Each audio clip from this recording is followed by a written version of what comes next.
नमस्कार दोस्तों, मैं हूं आपका दोस्त भानु प्राशर और आपका आपके अपने चैनल प्राशर रिएक्शन पर स्वागत है। तो कैसे हैं आप सब लोग। तो फ्रेंड्स, आज आपके लिए मैं एक और इंटरेस्टिंग वीडियो लेके हाजिर हुआ हूं। वैसे तो हम सबको पता है कि हमारा इंडिया किसी भी मामले में किसी से कम नहीं है। आज जो इंडिया का नाम है वो किसी से छुपा नहीं है। और इसके साथ में एक और न्यूज़ आई है जिसको देख के तो मुझे भी काफ़ी एकदम अच्छा फील हुआ। तो इसीलिए फ्रेंड्स, मैं आपके साथ भी शेयर करना चाहूँगा। तो जो न्यूज़ निकल के आई है उसका नाम है, कोरोना से जंग में वर्ल्ड लीडर बना भारत। तो फ्रेंड्स, न्यूज़ तो काफ़ी अच्छी लग रही है, तो एक बार देखना तो बनता ही है।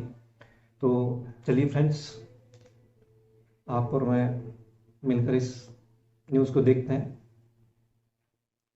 तो काउंटडाउन करते हैं, 3, 2, 1 एंड स्टार्ट। तो फ्रेंड्स, ओरिजिनल न्यूज़ का आपको लिंक डिस्क्रिप्शन में मिल जाएगा, एक बार आप जरूर चेकआउट करें और इनका महामारी चैनल से भी जंग में सब्सक्राइब वर्ल्ड करें। लीडर बनता भारत। 25 से ज्यादा देशों को इंडियन वैक्सीन का इंतजार। देखा फ्रेंड्स, देश में कोरोना वायरस के खिलाफ टीकाकरण युद्ध स्तर पर जारी है। केंद्रीय स्वास्थ्य मंत्रालय के ताजा आंकड़ों के मुताबिक देश में अब तक 58 लाख लोगों को टीका लगाया जा चुका है। बीते बहुत बड़ी 24 प्रोग्रेस घंटों में ही 3,60,000 लोगों को टीका लगाया गया है, जो दुनिया में सबसे तेज रफ्तार है। वहीं देश में कोरोना वायरस संक्रमण की दर में लगातार कमी आ रही है। इसके साथ ही कोरोना से ठीक होने वाले मरीजों की संख्या में भी इजाफा हो रहा है। देश में कोरोना के एक्टिव मामले 1.5% से भी कम हो गए हैं। केंद्रीय स्वास्थ्य मंत्रालय के ताजा आंकड़ों के मुताबिक देश में बीते 24 घंटों में कोरोना वायरस संक्रमण के 12 मामले सामने आए हैं। केंद्रीय स्वास्थ्य मंत्री डॉक्टर हर्षवर्धन ने बताया कि वैक्सीनेशन का तीसरा फेज मार्च में शुरू हो जाएगा। तीसरे फेज की वैक्सीनेशन प्रक्रिया मार्च के किसी भी हफ्ते में शुरू हो सकती है। इसमें 50 साल से अधिक उम्र के सभी लोगों को वैक्सीन लगाई जाएगी। 50 साल से कम उम्र के हाई रिस्क वाले लोगों को भी प्रायोरिटी मिलेगी। भारत बन रहा है दुनिया की फार्मेसी। विदेश मंत्री एस जयशंकर ने कोरोना महामारी से जंग में देश की कामयाबी से जुड़ी बड़ी बात बताई है। जयशंकर ने कहा कि भारत अभी तक 15 देशों को कोरोना वैक्सीन की आपूर्ति कर चुका है, तो 25 से ज्यादा देश मेड इन इंडिया टीके का इंतजार कर रहे हैं। दुनिया के विकसित, विकासशील और पिछड़े यानी कि तीनों तरह के देश भारतीय कोरोना वैक्सीन हासिल करना चाहते हैं। थर्ड वर्ल्ड यानी कि गरीब देश कीमत को लेकर संवेदनशील देश और दवा कंपनियों के साथ समझौता करने वाले देश शामिल हैं। महत्वपूर्ण बात यह है कि भारत इस मामले में विश्व के नक्शे पर उभरा है। विदेश मंत्री एस जयशंकर ने कहा कि हम कुछ गरीब देशों को अनुदान के आधार पर टीके की आपूर्ति कर रहे हैं, वहीं कुछ देश उस कीमत पर टीका चाहते हैं जो भारत सरकार टीका निर्माताओं को दे रही है।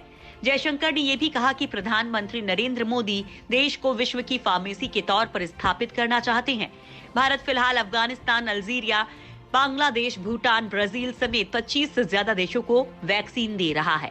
वहीं ग्रांट के तौर पर 56 लाख डोज दी गई हैं, तो कॉन्ट्रैक्ट के तौर पर 105 लाख डोज दी जा रही हैं। कोरोना के स्वरूप में ऐसे आया बदलाव। कोरोना वायरस पर हुई एक स्टडी में इसके स्वरूप में बदलाव को लेकर बड़ा दावा किया गया है। अध्ययन में सामने आया है कि कम प्रतिरोधक क्षमता वाले मरीज के उपचार के लिए प्लाज्मा थेरेपी के इस्तेमाल के दौरान कोरोना वायरस के कई वेरिएंट्स उत्पन्न हुए हैं। वैज्ञानिकों ने बताया कि प्लाज्मा थेरेपी के बाद मरीज में सामने आए वायरस के मुख्य स्वरूप का आनुवांशिक संरचना परिवर्तन ब्रिटेन में पहले ही पाए गए एक स्वरूप से मेल खाता है। पत्रिका नेचर में प्रकाशित अध्ययन के निष्कर्षों में संभावना जताई गई कि जब कोरोना वायरस से लंबे समय से संक्रमित कमजोर प्रतिरोधक क्षमता वाले व्यक्ति में वायरस की प्रतिकृतियां बनती हैं, तो SARS-CoV-2 वायरस के नए स्वरूप पैदा हो सकते हैं। इस अध्ययन के तहत वैज्ञानिकों ने कमजोर प्रतिरोधी क्षमता वाले एक मरीज का अध्ययन किया जिसकी आयु 70 से अधिक थी। उपचार के दौरान 23 बार वायरस के नमूने इकट्ठा किए गए। इस दौरान वायरस ने विभिन्न स्वरूप बदले।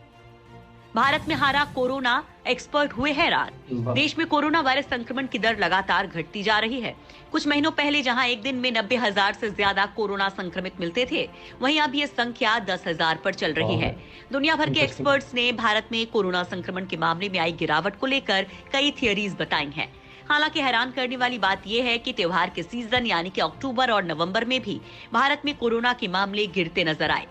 तो राजधानी दिल्ली में लगी सीमाओं पर भारी संख्या में किसान 2 महीने से अधिक समय से प्रदर्शन कर रहे हैं। बावजूद इसके कोरोना संक्रमण में गिरावट ही देखने को मिली है। हालांकि जानकारों का कहना है कि देश में कोरोना को लेकर लोगों के बीच काफी हद तक जागरूकता आई। अब लोग हाथ धोने और मास्क पहनने जैसी सावधानियों का पालन करने लगे हैं। एक थियरी में ये भी कहा जा रहा है कि कोरोना संक्रमण के मामले कम होने के पीछे की वजह मौसम है। भारत की गर्म और आर्द्र जलवायु कोरोना वायरस के फैलाव में रुकावट बन रही है। कोविड-19 के ग्रोथ के लिए कम तापमान को बेहतर माना जाता है। एक्सपर्ट्स का कहना है कि जहां का वातावरण गर्म और आर्द्र है, वहां पर वायरस के फैलाव में कमी आ रही है।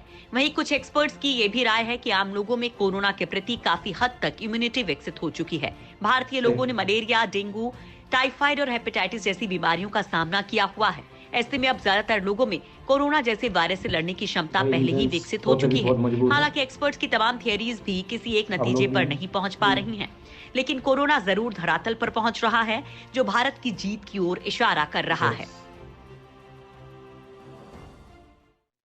तो फ्रेंड्स, इसी साथ होता है वीडियो खत्म। वैसे तो इंडिया किसी मामले में कम नहीं है, लेकिन कोरोना के मामले में वर्ल्ड लीडर इतने लोगों को वैक्सीन दान भी दिया है और इतने लोग अभी मांग भी रहे हैं। तो यार फ्रेंड्स, इससे ऊपर और क्या चाहिए। मतलब जिस हिसाब से अभी इंडिया बढ़ रहा है, एक बहुत ही अच्छी बात है। तो फ्रेंड्स, कैसी लगी आपको आज की वीडियो? लाइक, शेयर, कमेंट कर जरूर बताना। और अगर आपको हमारी वीडियो पसंद आए तो चैनल सब्सक्राइब करके बेल आइकन जरूर दबाएं, ताकि आपको मेरी आने वाली हर वीडियो का नोटिफिकेशन मिलता रहे फ्रेंड्स। ओके फ्रेंड्स, आज की वीडियो होती है यहीं ख़त्म। जय हिंद, वंदे मातरम।